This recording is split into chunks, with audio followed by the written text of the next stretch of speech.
Demons are a creation of a pre-flood world. What are demons, you ask? Well, let's talk about it.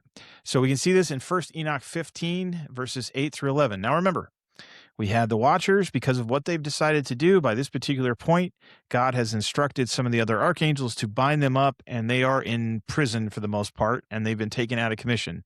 Now, their punishment that they are told is that they're going to watch their offspring and the offspring of their offspring and all this creation that they've made that's outside of God destroy itself. That's going to be their punishment. They're going to watch all of their creation die via their own hand and killing each other off.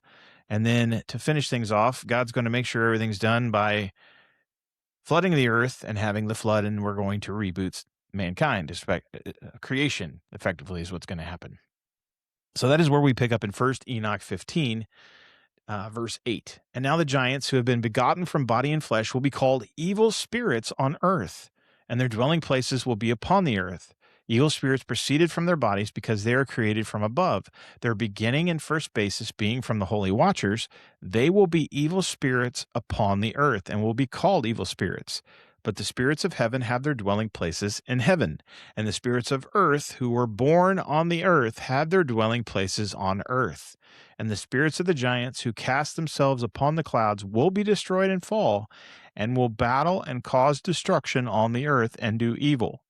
They will take no kind of food, nor will they become thirsty, and they will be invisible.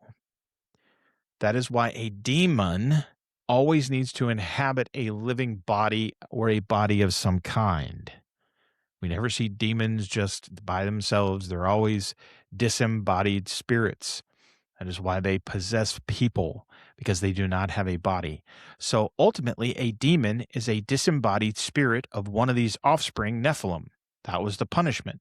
Since they were created on earth outside of God's purview and outside of his creation, they were to remain here, and they would not be effectively eternal beings.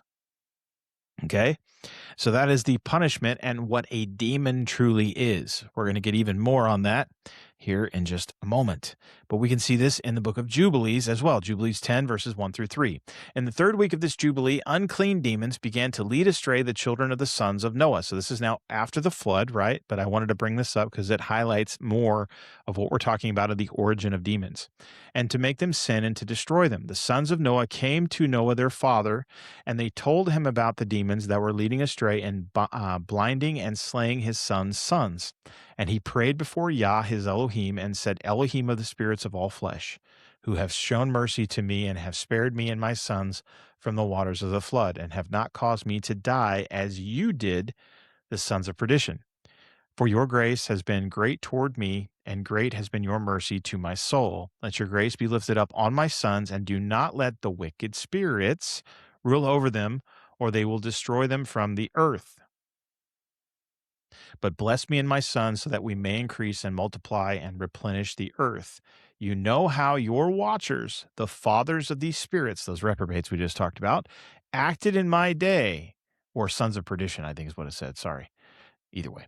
Acted in my day, and as for these spirits which are living, imprison them and hold them fast in the place of condemnation, and let them not bring destruction on the sons of your servant, my Elohim, for these are like cancer and are created in order to destroy. But we can clearly see here, you know how your watchers, the fathers of these spirits. So we clearly have clear cut right there in the book of Jubilees in chapter 10, the origin as plain as day from the watchers. These were their sons. That's where these spirits come from.